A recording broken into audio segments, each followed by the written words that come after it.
So hello no, ngayon no, alam nyo ba no, na may pagkakaiba ang preacher vlogger at saka yung true preacher ng Panginoon.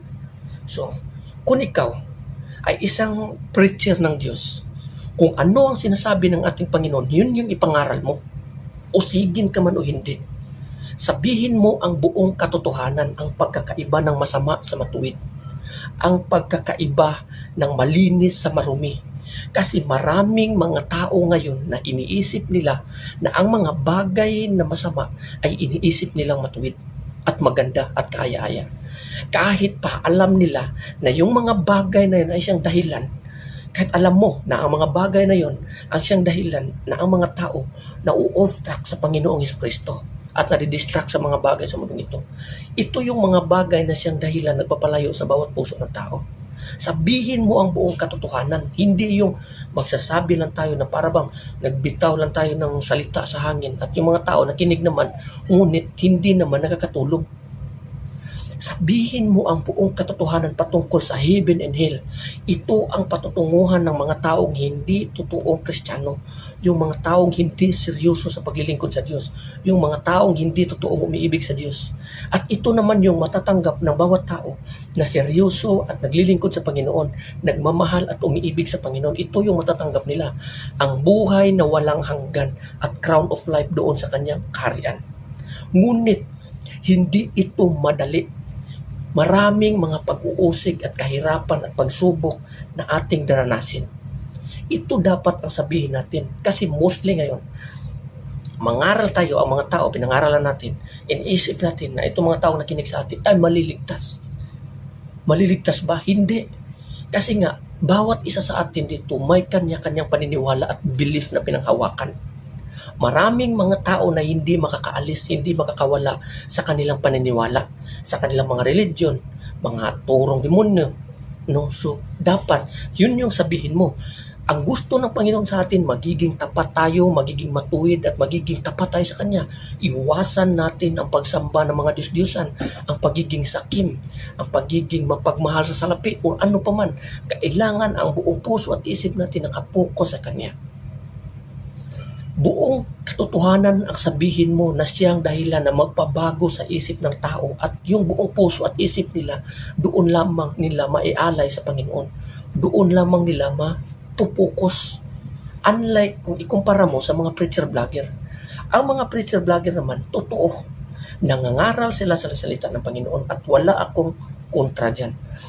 Para sa akin, pinakamaganda rin ang ginawa nila kasi nga sinabi nila ang katotohanan na maapaabot nila ang salita ng Panginoon upang malaman ng mga tao at mapaabot doon ang mga tao, mapaabot doon sa mga tao ang kaligtasan. Ngunit ang mali lang dito, marami silang mga sinasabi ng mga ganito, walang kabuluhan. Yung mga bagay na hindi ang buong katotohanan ang kanilang sinasabi. Para lamang yung mga basura sa ibabaw ng tubig dagat ang kanilang mga sinasabi. Ngunit ang pinakakatotohanan nandoon sa ilalim. Yun sanang ilalim, yung bubunutin nila at yun ang ipangaral nila. Ngunit yung pinapangaral nila, yun lamang ang lumulutang sa kanila. Yung naabot sa kanilang isip, yung mga bagay na pinakakatotohanan pa na dapat sanang malaman ng bawat tao, yun yung dapat sanang ipangaral nila upang mababago ang tao. Iiwas lalayo sa mga kasamaan na inaakala nila na yung mga bagay na yung inaasahan nila ay siyang dahilan na inaakala nila na yung mga bagay na inaasahan nila ay siyang magliligtas sa kanila nang malaman nila na mali yun. Halimbawa, nangaral sila na ganito, faith, okay, ligtas na kayo kasi na ganito, na naniwala kay Kristo, 3,000 people, naniwala kay Kristo, naniwala, so ligtas na itong lahat. Do you not know what are you talking about? No? Hindi mo alam kung ano yung sinasabi mo. No, you do not know. No, so, hindi mo alam, bawat isa sa atin dyan, sabihin na natin, nangaral ka, marami, libo-libo, 3,000, 5,000 nakikinig sa iyo. Sigurado ka ba na sa mga libo-libo na yan ay makakapasok sa karya ng Diyos? Hindi. Bakit? Sa pagpangaral mo, nakikita mo nga na tinatanggap nila ang pinapangaral mo. Pero yung puso at isip ng bawat tao dyan, hindi mo alam. God knows everything. Yan ang sinasabi ko. Kaya nga dapat mong bungkalin kung ano man ang nakahidden or hidden na tinatago, ng mga pinakatinatago sa kanilang puso. Marami dyan, hypocrisy. Pag talikod nila dyan, balik sa dating gawi.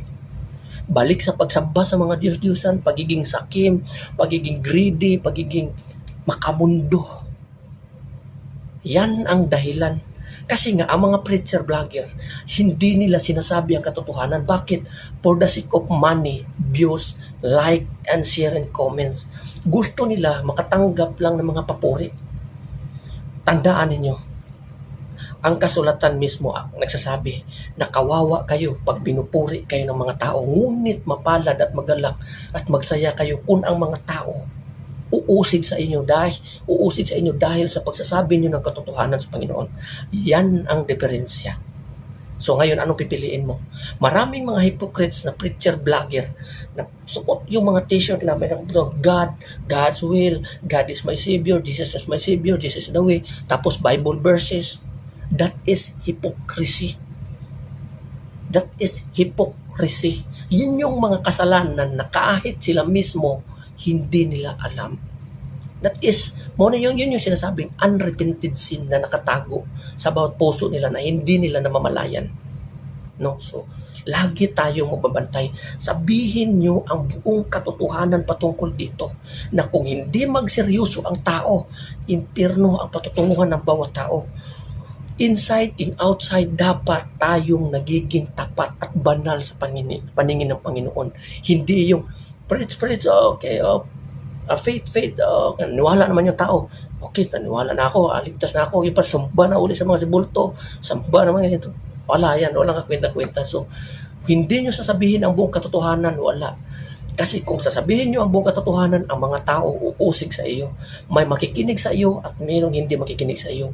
Mayroong matutuwa sa iyo at mayroong uusig sa iyo. Pero kung ang lahat ng sinasabihan mo magpupuri sa iyo, hindi ko alam. God knows everything. No? Ayoko manghusga. Pero para sa akin, mas maganda na rin kasi naipangaral ang salita ng Panginoon. Lalo na ngayon sa panahon. Iilan lamang ang tao nangaral sa salita ng Panginoon. Kasi nga, maraming mga tao ngayong hangal no nagdidebate patungkol sa salita, nag-aaway-away, religion against religion, ganito, ganyan. Tapos inakala nila nakagawa sila ng isang bagay na kinalulugdan ng Panginoon. Ang hindi nila alam, isang bagay pala na kinalulugdan ni Satanas ang kanilang ginagawa. No, so mag-ingat po tayo. No, ito ang diferensya ng preacher vlogger sa true Christian vlogger. Sa true Christian preacher. No? So, hanggang dito lang yan. God bless you, everyone.